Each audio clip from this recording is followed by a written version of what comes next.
नमस्कार, grand news network में आप सभी का स्वागत है। खबरों का सिलसिला शुरू करें उससे पहले एक नजर आज की हेडलाइंस पर। इस हेडलाइंस के प्रायोजक है doctor CV Raman university, be the change.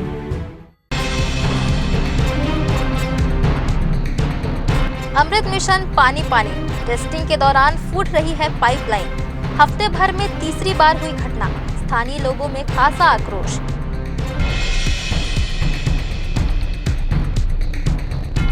गुरुवार रात ट्रेन यात्रियों ने रेलवे स्टेशन में किया हंगामा।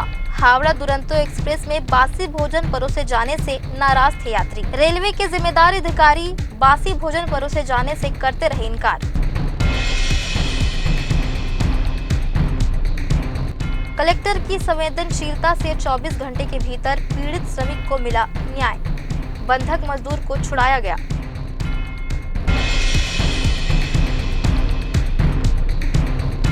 निजात अभियान के तहत नाट्य नुक्कड़ प्रतियोगिता का किया गया आयोजन। प्रतियोगिता के जरिए लोगों को नशा से मुक्ति के दिए सुझाव।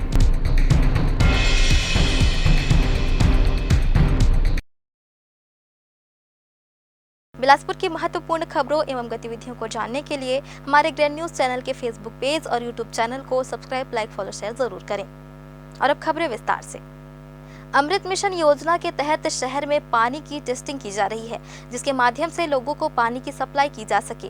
लेकिन देखा जा रहा है कि इस टेस्टिंग के दौरान बार बार पाइपलाइन फूटने की बात सामने आ रही है, जो शुक्रवार को भी देखने को मिला, जब सनीचरी बाजार के पास शुक्रवार को दोबारा से यहां पानी की टेस्टिंग की जा रही थी, जिसकी वजह से पाइप पर लगा बाल्ब फूट गया और पाइप से पानी बाहर आने लगा, जिससे आसपास के दुकानदारों को भी भारी नुकसान हुआ। रविवार और मंगलवार को भी यही स्थिति यहां बनी हुई थी। इसके बाद व्यवस्था बनाने की बात कही जा रही थी, लेकिन शुक्रवार को फिर से यही स्थिति बनते देख व्यापारियों का गुस्सा फूट गया और उन्होंने निगम प्रशासन पर जमकर आक्रोश जताया। हालांकि नगर निगम के अधिकारी कर्मचारी वहां पहुंचे और पानी के फोर्स को बंद कराया। इसके बाद पानी का बहाव कम हुआ, लेकिन तब तक पानी इतना ज्यादा बह चुका था कि सड़क दरिया बन चुका। नगर निगम की लापरवाही के कारण ऐसा हुआ है। बिकॉज रविवार के दिन पाइपलाइन फटने से पूरा दुकानों में पानी घुस गया था और दुकान में करंट आ गई थी और इसके चलते पूरे रोड में पानी भर गया था, जिससे हम लोग नागरिक लोग, ग्राहक लोग सब हमारे परेशान हैं। हम खुद परेशान हैं। इसको निगम के द्वारा हमको सुविधा दिलाई जाए। ये तीसरी बार हुआ है आज। अभी जैसा पहली बार जब उन्होंने पाइपलाइन बनाई सोमवार के दिन, है ना, इतवार के दिन जो हुआ था पाइपलाइन फटी थी, सोमवार के दिन उन्होंने बनाई, फिर दूसरे दिन चालू किए, फिर दूसरे दिन दोबारा हुआ, फिर उसका कार्य निर्माण चालू हुआ, कार्य हुआ, फिर कल जाके तीसरी बार हुआ है। पूरा काम खत्म। फिर आज दुकान हम खोले हैं, तो फिर उसके पहले से सब आए। अभी तक बनाने के लिए कोई आया नहीं है? अभी तक आए हैं, बस अभी निकाल रहे हैं, बोल रहे हैं कि पहले पानी बाहर निकालेंगे, उसके बाद फिर कार्य चालू होगा, ऐसे बता रहे हैं। जीवन अस्वस्थ हो गया है। हमारे दुकान का पहले बार का वीडियो सब डाले हैं, है ना, मीडिया वाले लोग, और पूरा दुकान में करंट आ गया था। मैं दुकान में खड़े खड़े पूरा गिर गया था और पूरा पानी भर गया था। कम से कम 40-50 हज़ार की दवाइयाँ ना हम बेच सकते हैं, ना उसको वापस कर सकते हैं। पूरा एक्सपायरी वगैरह सब मिट गई है, नाम निशान मिट गया है। आपका नाम बताइए। एक तरफ लोगों को पानी के संरक्षण के लिए जागरूक किया जा रहा है, तो वहीं शासकीय स्तर पर इसकी किस तरह से अनदेखी हो रही है, इसका नजारा व्यापार बिहार में देखने को मिला, जहां जोन कार्यालय के बगल में ही प्रतिदिन सैकड़ों लीटर पानी यूं ही अनदेखी की वजह से बह रहा है। दरअसल व्यापार बिहार जोन कार्यालय के बगल में मौजूद बोरिंग को प्रतिदिन सुबह 2 घंटे और शाम 2 घंटे के लिए चालू किया जाता है, लेकिन जब यह बोरिंग चालू होता है तब पाइपलाइन में लीकेज की वजह से 4 घंटे तक पानी बोरवेल से बाहर बहते रहता है। कई दिनों से यही स्थिति यहाँ बनी हुई है, जबकि चंद कदमों की दूरी पर जोन कार्यालय है, लेकिन ना तो अधिकारी और ना ही जोन कमिश्नर की निगाह इस पर पड़ी है, जिसका नतीजा है कि प्रतिदिन इस कदर पानी व्यर्थ बह रहा है। हालांकि आसपास के दुकानदार इस व्यर्थ बहते पानी को कुछ हद तक बचाने के लिए अपने विभिन्न माध्यमों से भरकर दुकानों में रखने की कोशिश करते हैं, लेकिन वह भी चाहते हैं कि इस व्यर्थ बहते पानी को रोका जाए, ताकि पानी के संरक्षण को लेकर जो कोशिश हो रही है उस पर सफलता मिल सके। जब इस संबंध में जोन कमिश्नर से पूछने की कोशिश की गई तो उस वक्त वह कार्यालय में मौजूद नहीं थे, जो स्पष्ट दर्शाता है कि चंद कदमों की दूरी की समस्या का जब समाधान नहीं हो रहा है तो फिर शहर में जल संरक्षण को लेकर क्या कोशिश होगी। इन दृश्यों को देखकर समझा जा सकता है। 11 साढ़े 11 बजे हम लोग आते हैं तो काफ़ी मतलब 1-2 घंटा चलते ही रहते हैं। सुबह शाम लगातार चलती है। नहीं, बीच में बंद हो जाता है। ये जो पानी गिर रहा है बोरिंग से, ये जब बोरिंग चालू होता है ऐसे ही गिरते रहता है पानी यहाँ हाँ, गिरता पूरे रहता समय है। 2 घंटे तक? जी। अच्छा, नहीं लगता कई लीटर पानी बर्बाद हो रहा है, यहाँ एक नल लग जाना चाहिए। हाँ, लगना चाहिए। किस तरह की सुविधा हो जाएगी नल लगेगी तो? बहुत अच्छा हो जाएगा। जो पानी जो बह रहा है, बर्बाद हो रहा है, वो कम से कम सही रहेगा। स्कूलों में शिक्षकों की भर्ती के लिए दस्तावेज सत्यापन का कार्य 21 से 23 अक्टूबर तक किया जाना है, जिसके लिए लाल बहादुर शास्त्री स्कूल में 450 अभ्यर्थी अपना संपूर्ण दस्तावेज लेकर पहुंचे हुए थे। इसमें लगभग 250 के आसपास महिला अभ्यर्थी शामिल हुई। जिले के स्वामी आत्मानंद अंग्रेजी माध्यम स्कूलों में संविदा शिक्षकों की भर्ती के लिए आवेदन मंगाया गया था। चयनित अभ्यर्थियों को जिला प्रशासन के वेबसाइट के माध्यम से दे दिया गया था। साथ ही उन्हें वॉइस मैसेज से भी सूचना दी गई थी। गुरुवार को 450 अभ्यर्थी शैक्षणिक व अन्य प्रमाण पत्रों की मूल प्रति, स्व सत्यापित छाया प्रति, आधार कार्ड और पासपोर्ट साइज फोटो लेकर पहुंचे। सत्यापन पूर्ण सेजेस के नोडल अधिकारी अनिल तिवारी व शिक्षक रामेश्वर जायसवाल ने कक्षाओं में जाकर जायजा लिया। किया जा रहा है। इसके लिए आवेदन की सारी प्रक्रिया पूर्ण होने के पश्चात आज उन अभ्यर्थियों का दस्तावेज परीक्षण कराया जा रहा है जो मेरिट क्रम में जितने रिक्त पद हैं उससे 5 गुना अधिक की संख्या में उनको बुला करके आज दस्तावेज परीक्षण कराने का कार्य किया गया। आज प्रथम दिवस है 21 तारीख, कल 22 तारीख और परसों 23 तारीख को भी दस्तावेज का परीक्षण किया जाना है। आज व्याख्याता संवर्ग और शिक्षक संवर्ग से अभ्यर्थियों को आज बुलाया गया था। लगभग 450 की संख्या में दस्तावेज परीक्षण के लिए आप अभ्यर्थी उपस्थित हुए, उनके दस्तावेजों का परीक्षण कराया गया है और कल शिक्षक और विभिन्न संकाय के शिक्षकों का दस्तावेज परीक्षण किया जाएगा और आज जो छूटे हुए हैं और कल जो छूटे हुए रहेंगे उनको 23 तारीख को अंतिम दिन उन सब को समाहित करके 10:30 से उनका दस्तावेज परीक्षण कराया जाएगा। ये अवसर है उन बचे हुए अभ्यर्थियों का जो आज और कल उपस्थित नहीं हो पाएंगे। 23 तारीख को आकर के अनिवार्य रूप से अपने दस्तावेज का सत्यापन करा लें और परसों के बाद फिर ये संभव नहीं हो पाएगा कि उनको किसी प्रकार का अवसर मिले और सभी को प्रॉपर वे में सूचना दे दी गई है। आज बहुत ही संख्या में सारे जो अभ्यर्थी हैं विषय मान से जिनका आज प्रथम सत्र में और द्वितीय सत्र में दस्तावेज सत्यापन किए था, सभी लोग अधिकांश लोगों ने सत्यापन कराया है और उनको जिले में संचालित समस्त अंग्रेजी माध्यम स्वामी आत्मानंद विद्यालयों में संविदा भर्ती की जा रही है। उसके लिए हमने विज्ञापन जारी किया था। विज्ञापन जारी करने के बाद अंतिम मेरिट सूची का भी प्रकाशन करते हुए एक पद के विरुद्ध 5 गुना अभ्यर्थियों को हम यहाँ पर आमंत्रित किए हैं और उन सभी अभ्यर्थियों का दस्तावेज सत्यापन का कार्य किया जा रहा है। हमने 935 अभ्यर्थियों को दस्तावेज सत्यापन के लिए बुलाया है। आज व्याख्याता और शिक्षक संवर्ग के अभ्यर्थियों का दस्तावेज सत्यापन किया गया है और कल सहायक शिक्षक, प्रयोगशाला सहायक शिक्षक, कंप्यूटर शिक्षक, पीटीआई, लाइब्रेरियन एवं अन्य जो अशैक्षणिक पद हैं उनके दस्तावेजों का सत्यापन किया जाएगा। क्योंकि बहुत से अभ्यर्थी पोर्टल का डेली अवलोकन नहीं करते और न ही समाचार पत्र पढ़ते हैं, इसलिए हम दिनांक 23 नवंबर 2024 को जो बचे हुए अभ्यर्थी रहेंगे उनके दस्तावेजों का सत्यापन प्रातः 10:30 से 1:30 बजे के बीच में करेंगे। दस्तावेज सत्यापन के पश्चात जितने पात्र कैंडिडेट पाए जाएंगे मेरिट सूची के अनुसार से, उसमें से जितने पद विज्ञापित हैं उतने अभ्यर्थियों को काउंसलिंग के लिए बुलाया जाएगा। काउंसलिंग जो है चयन समिति के अध्यक्ष श्री अमित कुमार सर, आयुक्त नगर पालिका निगम बिलासपुर हैं, उनकी उपस्थिति में अभ्यर्थियों को काउंसलिंग करके विद्यालयों का आवंटन किया जाएगा। ये संभवतः अगले सप्ताह तक हम सभी विद्यालयों में शिक्षक आपूर्ति करने में सक्षम। शुक्रवार सुबह jail DG doctor Himanshu Gupta ने बिलासपुर केंद्रीय जेल का औचक निरीक्षण किया। डीजी केंद्रीय जेल में करीब 15 मिनट तक भीतर ही रहे। यहां उन्होंने 2 बैरकों का निरीक्षण किया। बताया जा रहा है कि DG jail doctor Himanshu Gupta वर्ष 2013 के एक मामले में एफिडेविट प्रस्तुत करने हाई कोर्ट आए हुए थे, जिसकी सुनवाई 26 नवंबर को होनी है। जेल निरीक्षण के दौरान जेल अधीक्षक होमेश मांडवी सहित अन्य केंद्रीय जेल के अधिकारी और कर्मचारी मौजूद रहे। इस दौरान मीडिया ने जेल डीजी से भी बात करना चाहा, लेकिन वे व्यस्तता का हवाला देकर अपनी गाड़ी पर बैठकर रवाना हो गए। इसी के साथ वक्त हो चला एक छोटे से ब्रेक का। ब्रेक के बाद भी खबरें जारी रहेंगी, बने रहिए ग्रैंड न्यूज के साथ।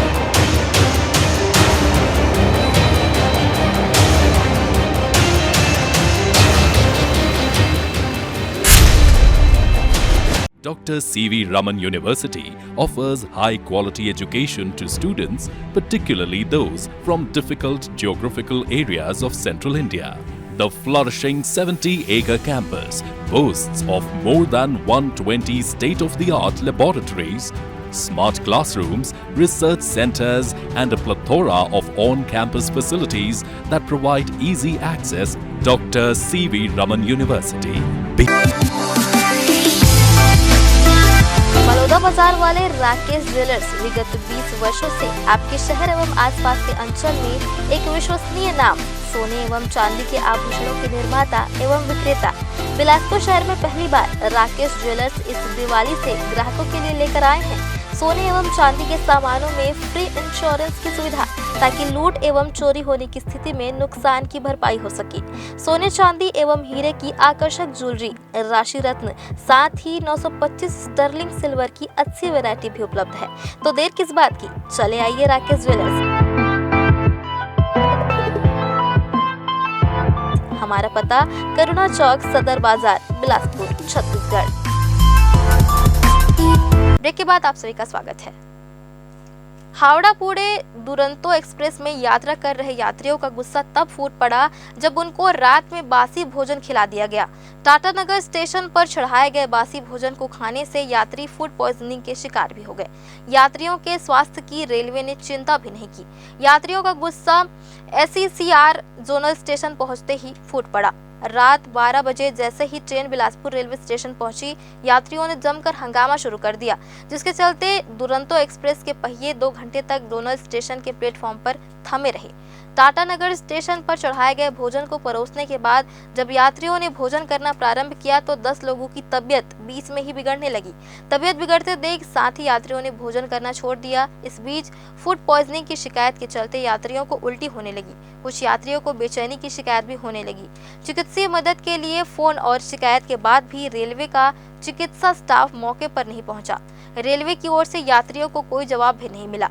रेलवे अफसरों की बेपरवाही रवैये से यात्रियों की नाराजगी बढ़ने लगी। शिकायत के बावजूद किसी ने उनकी सुध नहीं ली। ऐसे लापरवाह अफसरों पर कार्रवाई की मांग करने लगे। कल रात में जो हावड़ा पुणे दुरंतो है, इसमें कुछ पैसेंजर्स ने फूड के रिगार्डिंग कंप्लेंट किया था। ये जब गाड़ी टाटा से हमारे इधर आ रही थी तब कंप्लेंट हुई थी, तो IRCTC और हमारे कमर्शियल डिपार्टमेंट ने प्रोएक्टिवली उनके लिए अल्टरनेट फूड का अरेंजमेंट किया और वो फूड उनको चढ़ाया, मतलब सर्व किया गया और फिर गाड़ी रवाना हो गई। ये भी शिकायतें आ रही थी सर उनके बीच की इन्होंने बासी खाना दिया है जिसकी वजह से फूड पॉइजनिंग हुई है।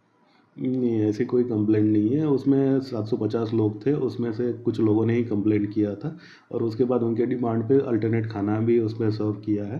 बिलासपुर के उसलापुर स्टेशन में अपनी मौत को दावत देते नजर आए सफाई कर्मचारी। सफाई कर्मचारी स्टेशन में ट्रेन की पटरियों को लापरवाही पूर्वक क्रॉस करते नजर आए। लापरवाही पूर्वक ट्रेन की पटरियों को पार करते चले जा रहे थे, जिसका वीडियो कैमरे में कैद भी हो गया और वीडियो सोशल मीडिया में वायरल भी हो रहा है। साफ साफ वीडियो में देख सकते हैं कि किस तरह से सफाई कर्मचारी अपने मौत को गले लगाने का काम कर रहे हैं, जबकि वहीं RPF के जवान मौजूद थे। लेकिन कर्मचारी को इस तरह की करतूत करने से मना करना जरा भी जरूरी नहीं समझे। RPF के जवान भी शायद किसी बड़े घटना होने का इंतजार कर रहे, उसके पहले लोगों को जागरूक करने का सुध नहीं ले पा रहे हैं। पिछले कुछ समय से देश भर में सिकल सेल बीमारी से बड़ी संख्या में हर वर्ग के लोग पीड़ित हो रहे हैं। सिकल सेल में खून की आवश्यकता लगातार होती है। ऐसे में अब सरकार के द्वारा इस बीमारी को शुरू में ही पहचान कर उसे दूर करने की कोशिश हो रही है। इसी कड़ी में शुक्रवार को राजेंद्र नगर स्कूल में सिकल सेल शिविर का आयोजन किया गया। इस मौके पर मुख्य अतिथि के रूप में राष्ट्रीय अनुसूचित जाति आयोग के राष्ट्रीय अध्यक्ष अंतर सिंह आर्य बिलासपुर पहुंचे। इस दौरान यहां स्कूली बच्चों के सिकल सेल की जांच की गई, वहीं उन्हें आवश्यक परामर्श भी दिए गए। कार्यक्रम में शामिल राष्ट्रीय अनुसूचित जाति आयोग के राष्ट्रीय अध्यक्ष अंतर सिंह आर्य ने उपस्थित विद्यार्थियों को संबोधित करते हुए कहा कि सिकल सेल बीमारी को दूर करने की कोशिश सरकार की है। इस दिशा में लगातार इस तरह के शिविर आयोजित किए जा रहे हैं, समय रहते बीमारी का पता कर उसे ठीक किया जा सके, जिससे यह बीमारी पूरी तरह से खत्म हो जाए। अनुसूचित जनजाति आयोग क्या है, इसकी नियुक्ति कौन करता है, ये आदि सभी बातें बताई है। 13 मार्च को हम दिल्ली के अंदर इस आयोग के अंदर अध्यक्ष के पद में पद ग्रहण प्राप्त किया हो, और इसके बाद में हमने ये निर्णय किया कि भाई कि देश के अंदर 11 करोड़ आदिवासी भाई बहन विभिन्न राज्यों केंद्र शासित प्रदेशों में निवास करते हैं, और हमारा जो आदिवासी भाई है सुदूर पहाड़ी क्षेत्र के अंदर वो निवास करता है, और वो कुछ ऐसी घातक बीमारी से भी ग्रसित हो जाता है। तो इस विषय पर माननीय प्रधानमंत्री जी नरेंद्र भाई मोदी ने मध्य प्रदेश के पश्चिमी भाग अलीराजपुर जिला और झाबुआ जिला के अंदर एक समय में हमारे आदिवासी बालक बालिकाओं को एक बीमारी सिकल सेल एनीमिया के नाम से प्रचलित हुई, और माननीय प्रधानमंत्री जी ने मध्य प्रदेश में आकर इस अभियान की शुरुआत 2022 में कि 17 राज्य के अंदर 100% हमारे आदिवासी भाई बहनों का। छत्तीसगढ़ में सड़क दुर्घटना से मवेशियों की मौत और लोगों के शिकार होने के मामले में अब हाई कोर्ट ने अपनी दखल दे दी है। आपको बता दें कि सोमवार को सुनवाई के दौरान चीफ जस्टिस की डिवीजन बेंच में NHAI के पिछले शपथ पत्र का उल्लेख किया गया, जिसमें प्रदेश सड़कों के संबंध में पूरी जानकारी नहीं दी गई थी। इसके बाद हाई कोर्ट ने रीजनल डायरेक्टर को व्यक्तिगत शपथ पत्र पर पूरी जानकारी देने का निर्देश दिया। पूर्व में डीबी में हुई सुनवाई में कोर्ट कमिश्नरों ने बताया था, सड़कों में मवेशियों को हटाने की कोई स्कीम ही नहीं है। सुबह जिन मवेशियों को हटाया जाता है, शाम को वे वापस आ जाते हैं। जब तक नगर निगम, नगर पंचायत जैसे स्थानीय प्रशासन समुचित उपाय नहीं करेंगे, इसका हल नहीं निकलेगा। कई अस्पतालों की पार्किंग नहीं है, गाड़ियां सड़क पर रहती हैं। इस प्रकार कई दुकानों ने फुटपाथ तक कब्जा कर लिया है। इसके बाद चीफ जस्टिस रमेश सिन्हा की डिवीजन बेंच ने प्रदेश के 28 जिलों में खराब ट्रैफिक सिस्टम और लगातार बढ़ते एक्सीडेंट को लेकर एक विस्तृत रिपोर्ट कोर्ट कमिश्नर से मंगाई है। हाई कोर्ट ने इसके लिए एडवोकेट प्रांजल अग्रवाल, रविंद्र शर्मा, अपूर्व त्रिपाठी को कोर्ट कमिश्नर नियुक्त करते हुए सभी जगह जांच कर अपनी रिपोर्ट पेश करने को कहा था। सोमवार को कोर्ट ने कहा कि शासन ट्रैफिक विभाग नेशनल हाईवे द्वारा सड़कों पर मवेशी हटाने और ट्रैफिक दुरुस्त करने के लिए कार्रवाई करनी चाहिए। पर्याप्त संकेतक बोर्ड लगाने के साथ पेट्रोलिंग टीम को भी निगरानी रखनी चाहिए। फिलहाल वक्त हो चला एक छोटे से ब्रेक का। ब्रेक के बाद भी खबरें जारी रहेंगी। बने रहिए ग्रे न्यूज के साथ।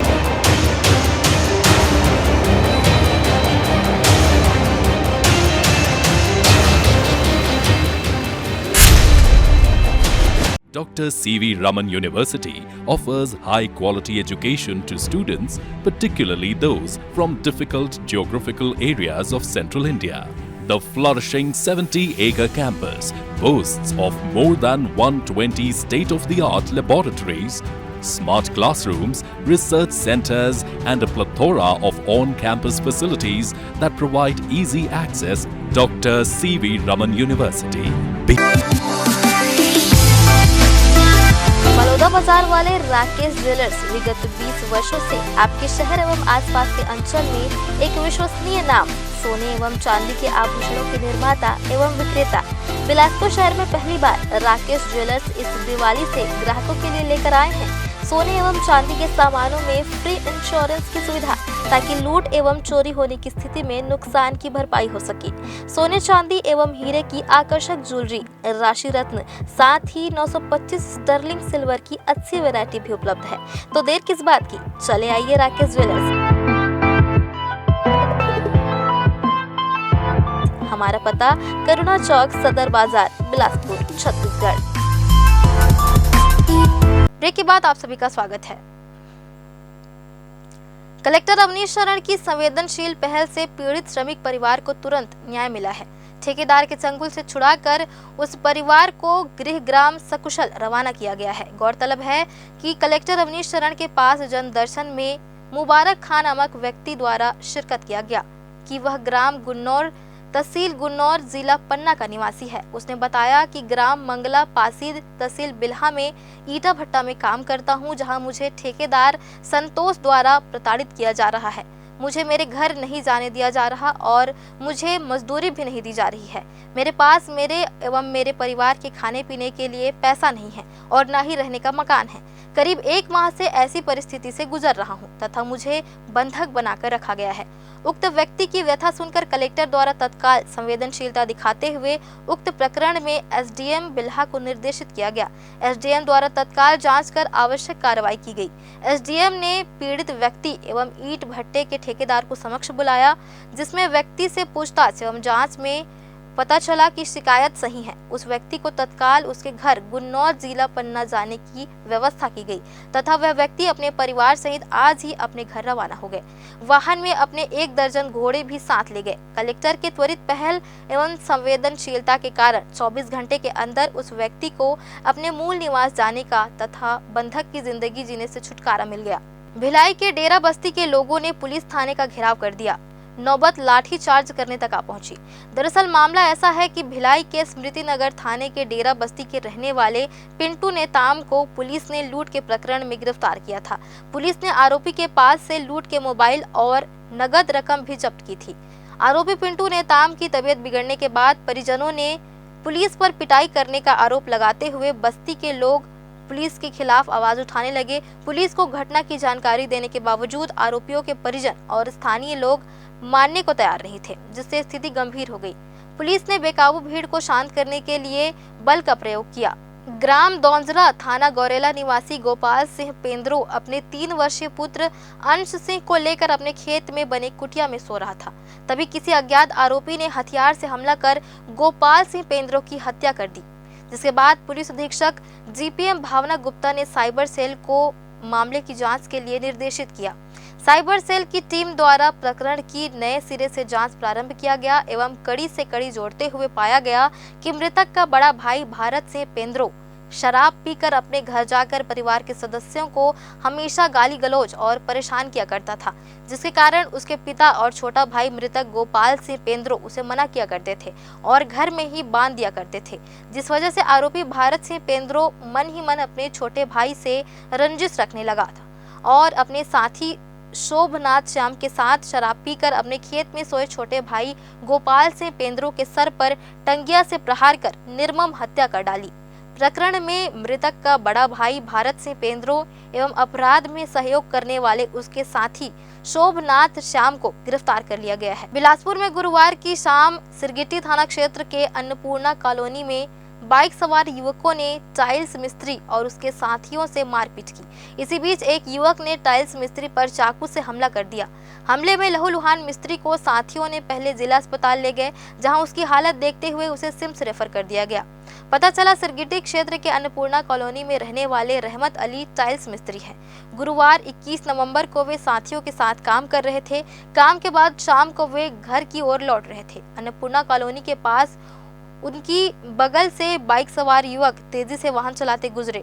टाइल्स मिस्त्री और उसके साथियों ने बाइक सवार युवकों को वाहन धीरे चलाने के लिए कहा। इसी बात को लेकर युवकों ने टाइल्स मिस्त्री और उसके साथियों से गाली गलौज करते हुए मारपीट की। मारपीट के दौरान एक युवक ने जेब से चाकू निकालकर रहमत अली पर वार कर दिया। चाकू से वार से रहमत अली लहूलुहान हो गया। हमले में गंभीर रूप से घायल टाइल्स मिस्त्री को उसके साथियों ने सिम्स पहुंचाया। यहां पर घायल का उपचार किया जा रहा है। पुलिस ने मामले की जांच शुरू कर दी है। बताइए। वो 3 आदमी अपना काम करके आ रहे थे, टाइल्स का काम करते हैं हम, और जैसे हम पे अन्नपूर्णा कॉलोनी के पीछे अपना अटलवास है, शांति विहार के लिए रोड जाता है, कच्ची रास्ता है, वहीं पे ना हम लोग 3 जन आ रहे थे उधर से। उसके बाद एक बाइक सवार 3 जन उसमें थे, तेज़ से आ रहे थे, तो उसको बोले भाई थोड़ा आराम से चलाया करो, टक्कर मार दिया था। तो इसीलिए बोले उसको, तो पीछे से एक लड़के उतरे और चाकू मार दे, अपना तीनों निकल लिए वहाँ से। जिसको चाकू पड़ा उसका नाम क्या है, कहाँ रहता है? तो रहमत अली नाम है और पिताजी का नाम रहते हैं, उसके पिताजी का जब्बार अली नाम है। कितना उम्र होगा इसका? उम्र इसका करीब 27 साल है। रहने वाले कहाँ के हैं? रहने वाले बिहार के हैं। यहाँ कितने साल से रह रहे हैं? यहाँ पे अपना करीब 10 साल हो गया अपने को। अपना नाम बता देंगे पूरा? मेरा नाम MD हारून है। कौन है वो आपका? वो अपना साड़ू का लड़का है। निजात अभियान के तहत माता सुंदरी पब्लिक स्कूल में नशा मुक्ति नुक्कड़ नाटक एवं गीत संगीत प्रतियोगिता का आयोजन किया गया। वरिष्ठ पुलिस अधीक्षक रायपुर डॉक्टर संतोष कुमार सिंह के निर्देश पर रायपुर माता सुंदरी पब्लिक स्कूल में निजात अभियान के तहत नशा मुक्ति के अभियान में नुक्कड़ नाटक एवं गीत संगीत प्रतियोगिता का आयोजन किया गया। कार्यक्रम के दौरान अतिरिक्त पुलिस अधीक्षक चंचल तिवारी, नगर पुलिस अधीक्षक सिविल लाइन अजय कुमार, थाना प्रभारी सिविल लाइन निरीक्षक रोहित मालेकर द्वारा स्कूली छात्र छात्राओं को निजात अभियान के उद्देश्य को बताते हुए सभी प्रकार के नशा व अपराध से दूर रह कड़ी मेहनत कर जीवन में आगे बढ़ने हेतु प्रोत्साहित किया गया। है कि यहाँ ज्यादा बढ़ गया है, उस जगह पे जाके लोगों को जागरूक करने का काम भी हम करते हैं। लोगों को जागरूक करने के लिए नुक्कड़ नाटक के माध्यम से, ठीक है, ड्राइंग कंपटीशन के माध्यम से स्कूलों में आजकल कार्यक्रम कर रहे हैं। इसके अलावा है ना, जिन मोहल्लों में इसकी ज्यादा शिकायत होती है वहाँ पे अवेयरनेस कार्यक्रम जो लॉन्च करके वहाँ पे लोगों को नशे के बारे में बता के, उसके दुष्प्रभाव के बारे में बता के लोगों को जागरूक करने का प्रयास जो है रायपुर पुलिस कर किया और नशे के दुष्प्रभाव के बारे में बता दिया। नशे का सीधा संबंध अपराध से भी होता है, आप समझ रहे होंगे किस तरह से अपराध बढ़ता है। मैक्सिमम केसेस में अपराधी नशा करके ही अपराध करते हैं, मारपीट कर रहे हैं, किसी मोहल्ले में लड़ाई झगड़े झंझट हो रहे हैं, आप देखते हैं कि उस जगह पे शराब का सेवन करते हैं, गांजे का सेवन करते हैं। तो यह थी इस बुलेटिन की तमाम खास खबरें। वक्त हो चला है आपसे विदा लेने का, जल्द ही फिर होगी मुलाकात। तब तक के लिए मुझे और मेरी पूरी टीम को दीजिए इजाजत।